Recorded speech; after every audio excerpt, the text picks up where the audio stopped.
Welcome to Huddle Up with Matias Bueno. Today's guest has such a long laundry list of items with all the amazing things that she has done and continuing to do in her career that I actually have to look at the list and read them verbatim because I'm not going to be able to memorize it in a short span of time.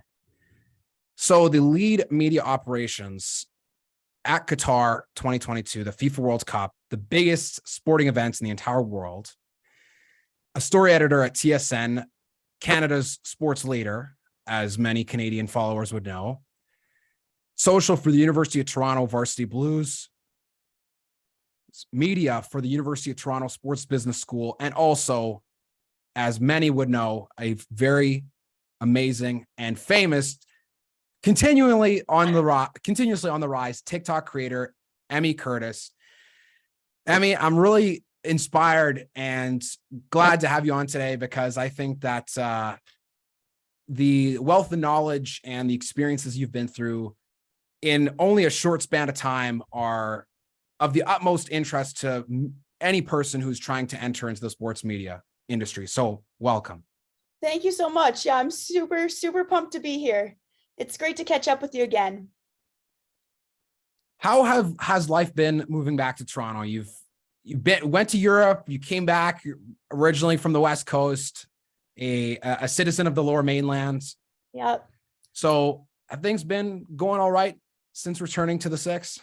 Oh yeah, absolutely. I grew up in Vancouver, but Toronto is now my home. I moved here because I wanted to get into the sports community here, and Toronto's just blowing up with sports right now.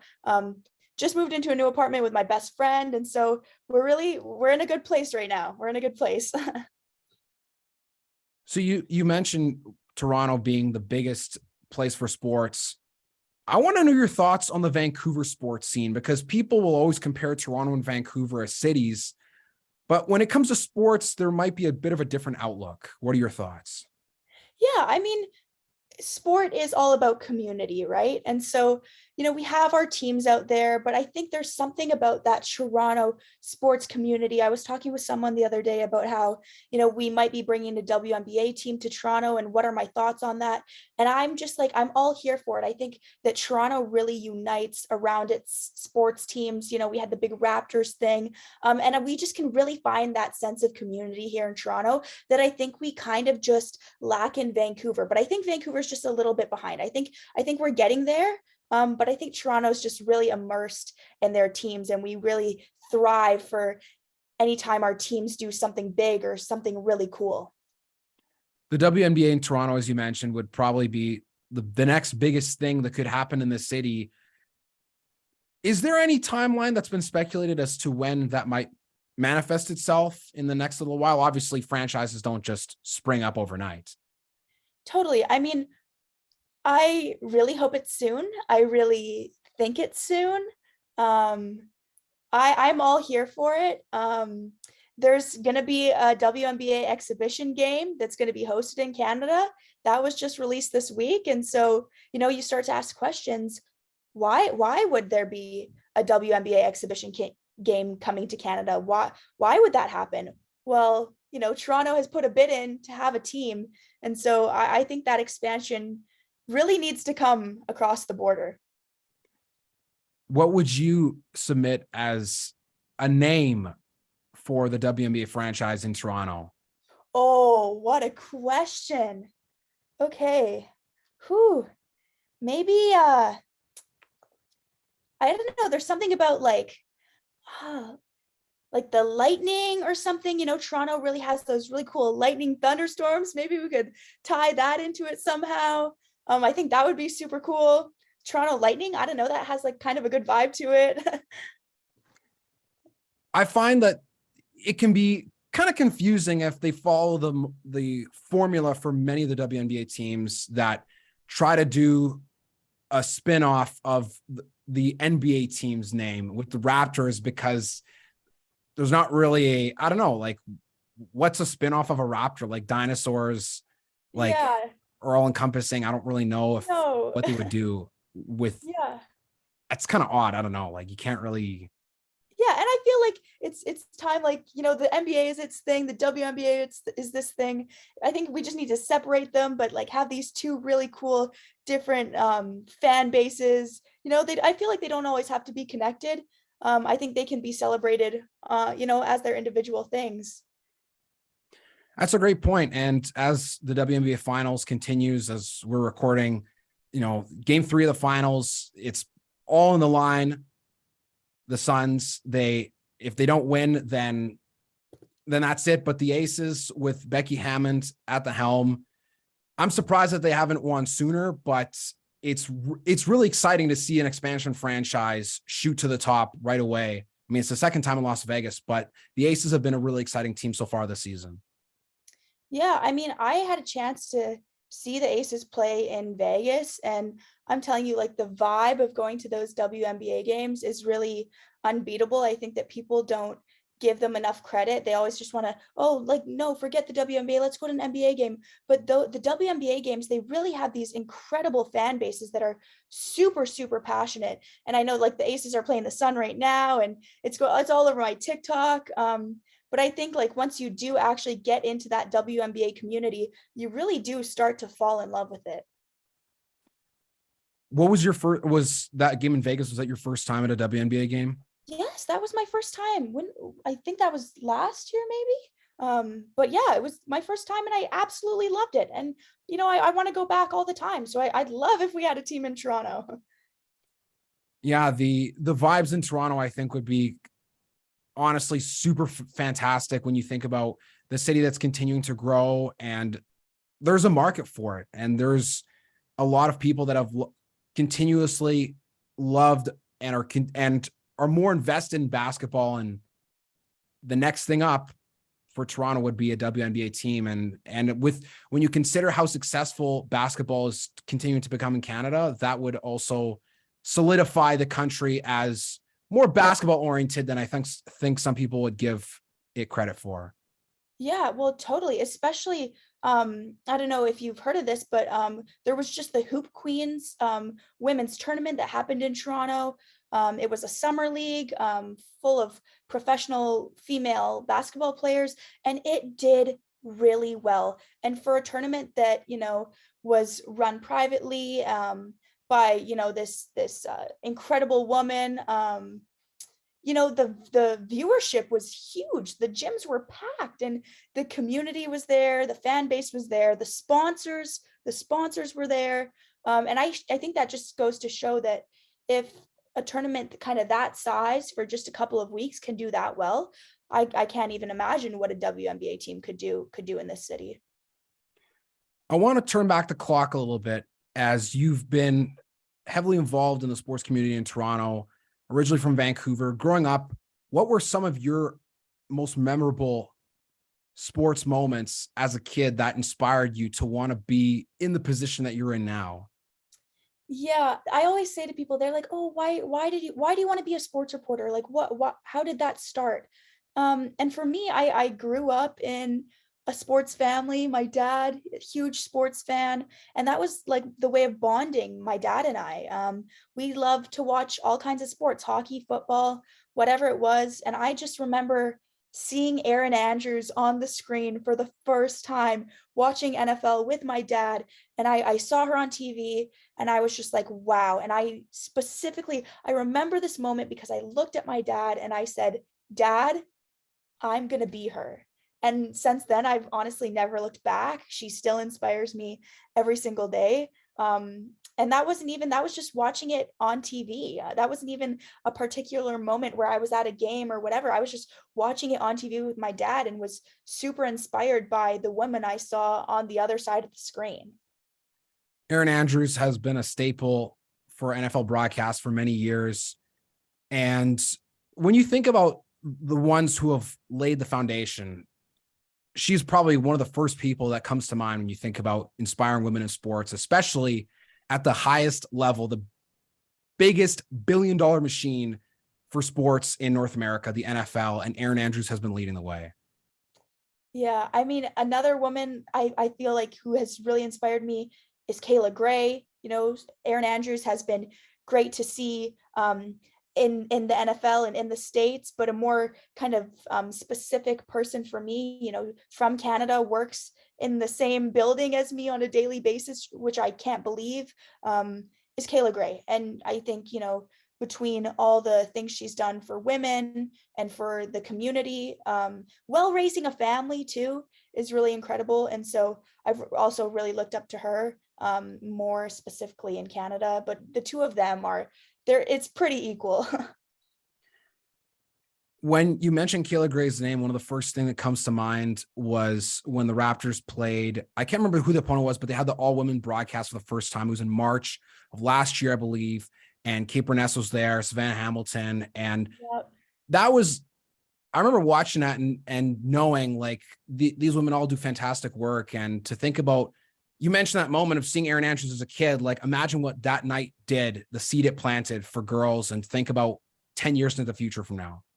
No, I honestly, even for me, like, teenage girls, young girls, all girls, honestly, seeing that broadcast, and there's been a few now across different leagues and different networks, but for me, I've also had the opportunity to meet, I've met Savannah Hamilton, I've met Kayla Gray, and I've had the opportunity to meet them and talk to them in person and get their advice, and just they really are these huge icons for women in getting into the sports industry. And it's a little bit of a scary industry to get into as a woman, and I've really had the best experience. A lot of men have given me a lot of massive opportunities in my career so far, but to have those female icons and to be able to watch the TV and go, wow, if she can do it, I can do it too.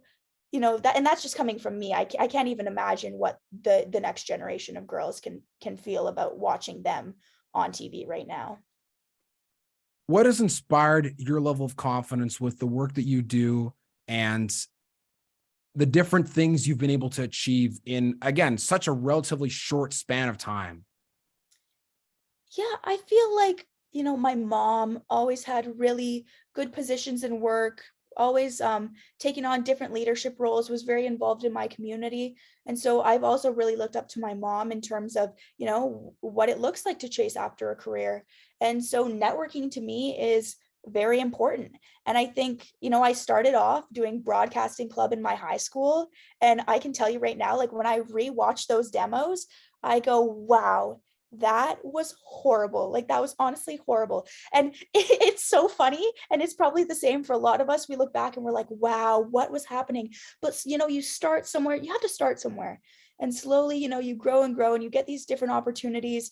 And I was very, very thankful that Dylan Kular of the Fraser Valley Bandits gave me my first shot in the sports industry, working for a sports team. And so I think, and I was 17 at the time, 16 or 17 at the time.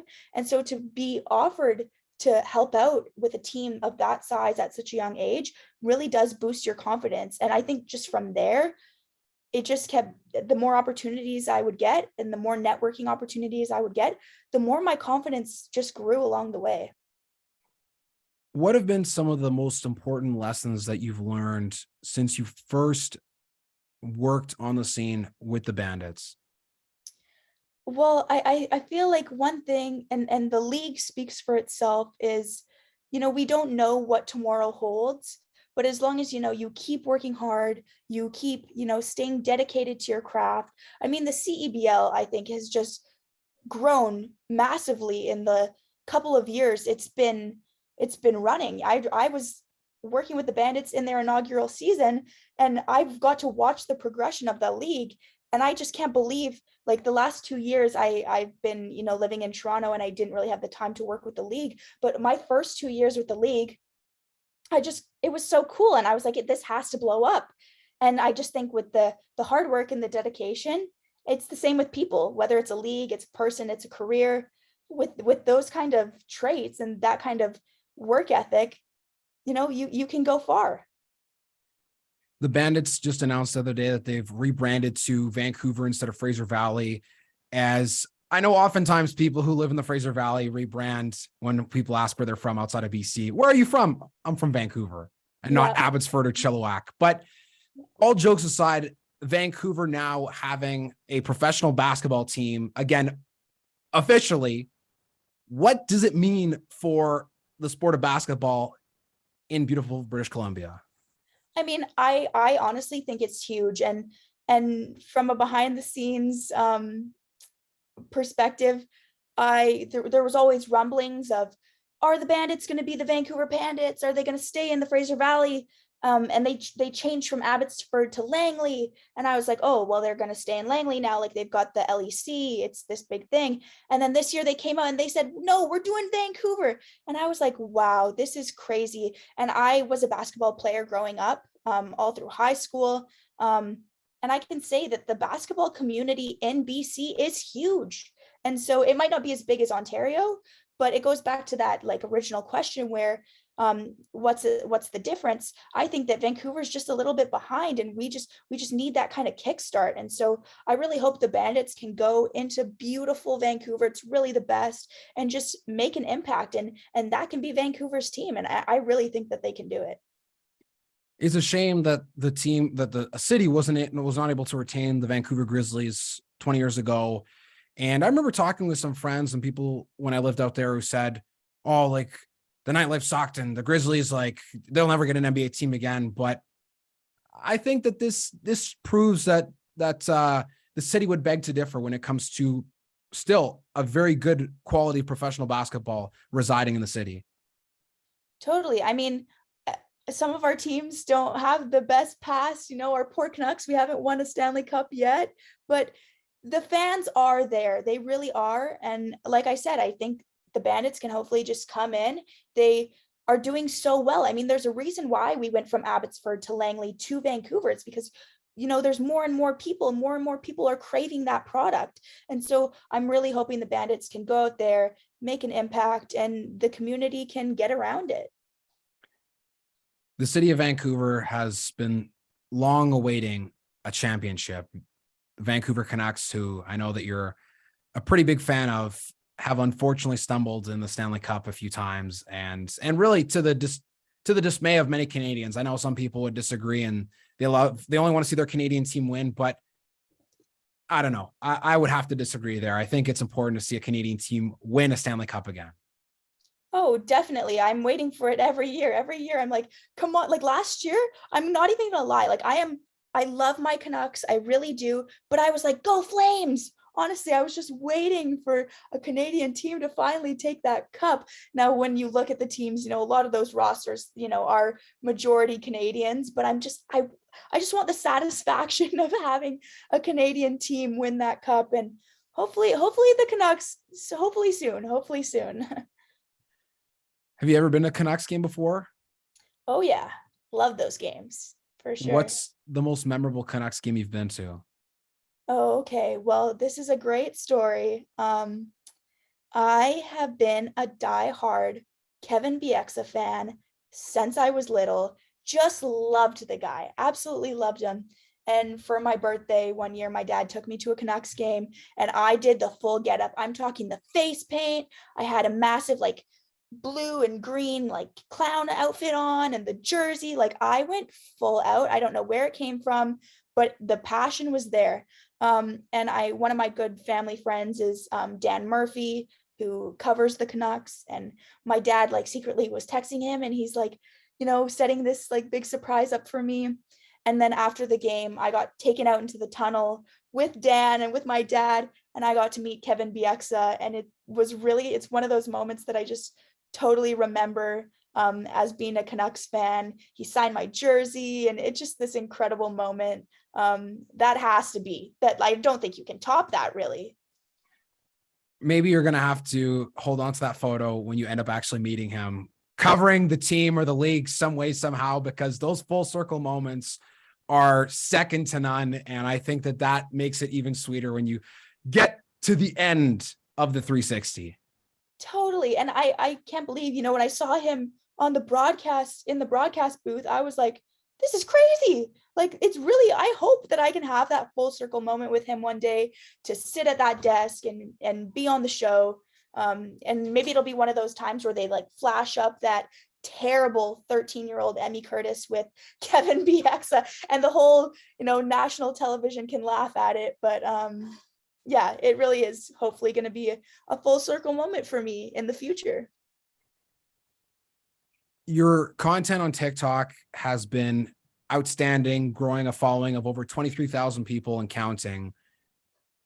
What got you started on the app, and what was the inspiration for the direction in which you wanted to take your content? Yeah, I never realized that I wanted to be a content creator. It was never my intention to gain a following on TikTok. It was always more just for fun. And then I slowly started gaining these followers, and I was like, maybe I could direct this more into a sports focused page. A lot of women were backing me up. And I was like, this could be a really cool way to document my journey. I think there's a lot of people, a lot of girls who would love to see this, a lot love to, gain some inspiration. And that also wasn't my intention to inspire others. It was just a way to be like, hey, like I'm doing this today. It's kind of cool. Like you guys can do it too. And I think from there, I really just started to focus on it a lot more and realized that there really is a female community on TikTok that loves sports and they're looking for, someone they can look up to. And it just happened that I got that opportunity. What's been the most enjoyable thing about it, and what has been the most challenging thing with creating content on TikTok? I must say one of my videos last night blew up. I think it might even be at like 50,000 views right now, and it's just been overnight. Um, and one of the comments was from a mom, and she was saying how her daughter just joined the football team in high school, and she's been getting some backlash from like her male friends, and it just isn't going very well. She's getting a lot of hate, but she's going to show her my TikTok, and hopefully it'll inspire her to, feel confident in her role on the football team. And so I think it's moments like that that are like, wow, like I'm inspiring people. Like I sometimes I forget, I really do. And then I see a comment like that and I'm like, wow, like I could really go far with this. The tough elements are, the hate. You get a lot of hate. I hate to say it, but you do, and I delete a lot of it because I don't really want my followers to see it, but I always see it. And that's never awesome. There's pressures to post often. I'm a really busy person. I'm gonna say social media isn't my main priority. So everything has its pressures. Everything has its things that you don't love about it, but the positives outweigh the negatives. So I'm all here for it. What does work life balance look like in your world specifically? Because I know for every person, it's always different. And the cliches that are thrown out there about you got to have work life balance, I find are too generic because there's a lot more nuance to it than people know. Yeah, I mean, it's all about time management. It really is. And also having people in your life that can also be flexible and understanding of the lifestyle you live is also very important. My Google Calendar is my best friend and it is packed from the time I wake up in the morning to when I go to bed at night, right? I my life is very routine. It's the only way I can fit everything into my life, and you do have to find work-life balance. You really do. And so surrounding yourself with back again to people who are understanding of your lifestyle is very important.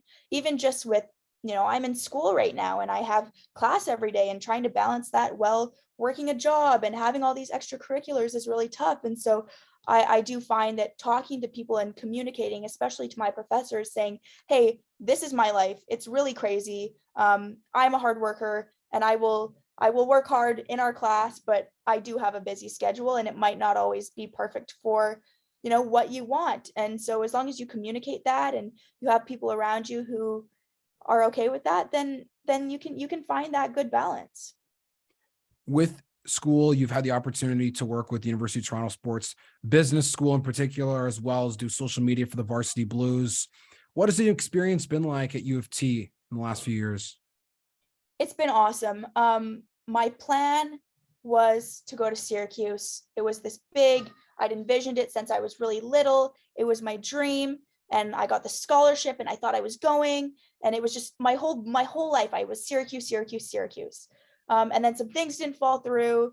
And then I was like, okay, I have to pick a university in Canada. And I was like, okay, U of T looks not bad. That journalism program looks great.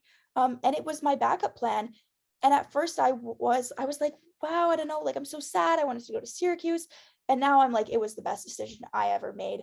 I have the opportunity to run a full social account, which I probably wouldn't have had the opportunity to do if I was in the States. My boss is awesome. I get tons of freedom to do the projects that I want. I get to work with all the sports teams one on one. It's super cool. And then I'm also getting an incredible academic life. I'm going to graduate with a degree that's going to help me go super far in the future. And I also get to be surrounded with very like-minded people. It's great. I've loved it. Now, outside of school, you've had a lot of cool opportunities as well, being able to work at TSN as a story editor. So I want to touch on that first before we get to the opportunity with the World Cup. What have you learned through your time with TSN? Just that, it's a great bunch of people. And that I was worried going in that, oh, I'm super young, I'm a girl, like I don't know what it's going to be like to fit in there. And everyone's welcomed me with open arms. Anytime I have a question about anything, everyone's there for me. And I've just learned one of those things that adds to the time management. It's long hours, but it's so worth it. You get to sit next to broadcasters that you've seen on TV your whole life, and you're like, oh my gosh, like what is Jennifer Hedger doing sitting next to me right now? Like this doesn't feel real. It's not right. But I've learned a lot about sports. Honestly, I know that probably sounds like an obvious, but I've learned so much about sports. I covered X Games this year. Like, who gets the opportunity to cover X Games? I've never done that in my life. So I got to learn about it and I got to ask questions. That's another big thing is I really did get to learn how to ask questions. It's another one of those things where you're like, okay, well, like that's not that exciting, obviously, but I did get that opportunity and it was really cool. Now, when you're a new person at a place like TSN that's so big and it can be overwhelming at times, did you ever feel like there were some challenges in the beginning that you learned to overcome and to embrace along the way? Yeah, I was very overwhelmed my first day. I walked in to basically your background is what I walked into and was like, holy moly, this is what I've seen my whole life on TV. Like, how am I in this room?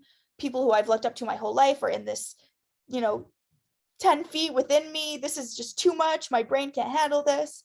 And honestly, I just learned to, take a step back and remember why I'm there and why I got selected to help out with that amazing network and say like, hey, like I do deserve to be here. And to just calm down, like everyone's gonna help you, you're gonna be okay. And then to see, my pack run on air on Sports Center for the first time, I was like, it's okay, everything will be okay. That looked good, we're doing a good job, you're around a lot of great people, everything's going to be fine. But at first it was really overwhelming, but you learn to calm down and be thankful for where you are. I'm sure that you looked something similar to the meme of Leonardo DiCaprio sitting on the couch with a beer and pointing at the TV like, look, there's me right there. Oh my gosh. Yes, it's actually a really cool story because the first time one of my packs went live on Sports Center, I watched it live in the studio, which was super cool. And then I went home the same night and I live in an apartment building, so I could look across and you can kind of see into the person across from you's room, right? And this guy, he's always watching TSN and he had his TV on, and I looked out my window and I saw my pack playing on his TV. And that was the first time that I was like, wow, I forget that I am working on national television. This is wild. Like the opportunities that people have given me, I can't believe it sometimes, really.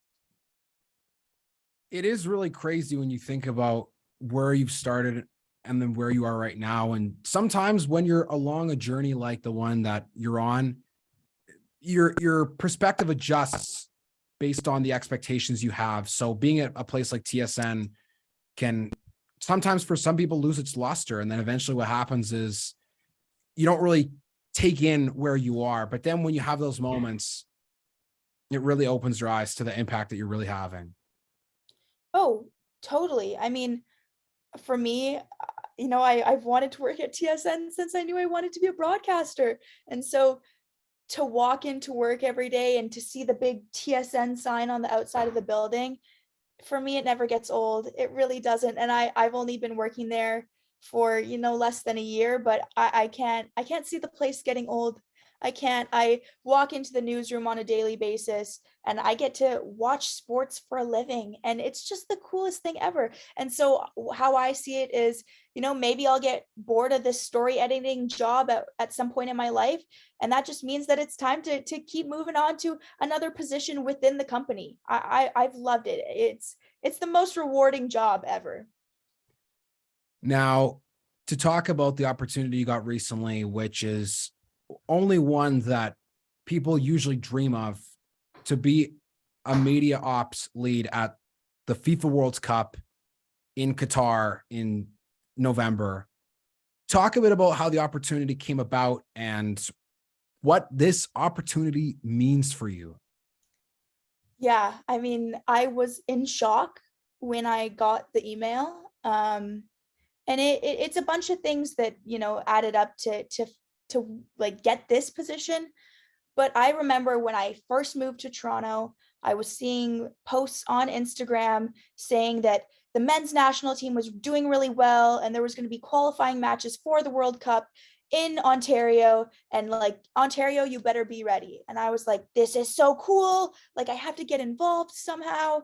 Um, and so I did what I love to do, and I sent a bunch of people on LinkedIn some messages, and nobody responded, as it happens sometimes.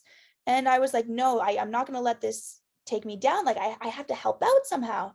And so I sent Soccer Canada a DM on Instagram, and they responded, which is crazy. I still can't believe it. They responded and they said, yeah, like, we'd love to have you. You can volunteer. Like, we'll have you in media. And so my first kind of role with Soccer Canada was volunteering in the press box at the first qualifying game against the US in Hamilton. So that was my first time working with Soccer Canada, and it was super cool. And then the next qualifying match was at BMO Field, and I had the opportunity to come back and work on the field. And there I got to meet a bunch of broadcasters. I got to connect with a bunch of people, and gain that experience. And so when the application for media operations with the World Cup was there, I was like, okay, this is great because now I have some previous experience, and I just love sports in general. Why not try to apply? And I didn't even apply for the team leader position. I just applied to work in media, and then got the email that they'd selected me to be a team leader. And I'm honestly shook. I can't believe it. I don't even think I know what I'm getting myself into. Um, but it's honestly a privilege. And it means so much for the future of my career. I can't even imagine the networking opportunities I'm going to have there, the experience I'm going to gain, the skills I'm going to gain. Also, leading a team. I've done that, you know, only on select occasions. So it's going to be a huge leadership role for me. And to be able to learn in such an incredible place, I think will really help build my career and boost my career. The World Cup is probably the most sought after like sporting events, based on the fact that it happens every 4 years and soccer is the most popular sport in the world. So I honestly can't even begin to like sit down and think about what waking up to that email would feel like. You'd have heart palpitations, or you feel like your heart was going to stop beating or something. Like, that is still to this day, I think, is, something that you should be incredibly proud of, and also take in as much as you can, because that is a once in a lifetime opportunity. Yeah, well, thank you so much. It was honestly crazy. I'd gone out for a run, and I took a break, and I don't know why I checked my emails. It must be a sign. I was out for a run, checked my emails, and then I saw the email, and I actually had to take a seat and like breathe. I ran out of breath. I had to call my mom and tell her the great news. And then I don't think I've ever ran back to my apartment so fast in my entire life. My heart was just racing. It was crazy. And I'm super pumped to be able to go to Qatar in November. What is something that you look forward to most in the next few years of your career that you have set out as a goal, something that you have your sights set on in the short term, like 3 to 5 years? For me, it's just getting on air. I've had the opportunity to do a lot of behind the scenes things. I get to work this media operations. I've got to assist so many different broadcast teams, from the Bandits to the Abbotsford Pilots. I get to work behind the scenes at TSN. It's really the most incredible thing. I love everything I do, but I'm ready to get in front of the camera. I love to be in front of the camera. I love to talk to people. And I think that that's definitely one of my top goals. Honestly, for me, it could be anywhere. It could be a show, it could be reporting. But as long as I have the opportunity to get in front of the camera is one of my big goals for the next couple of years.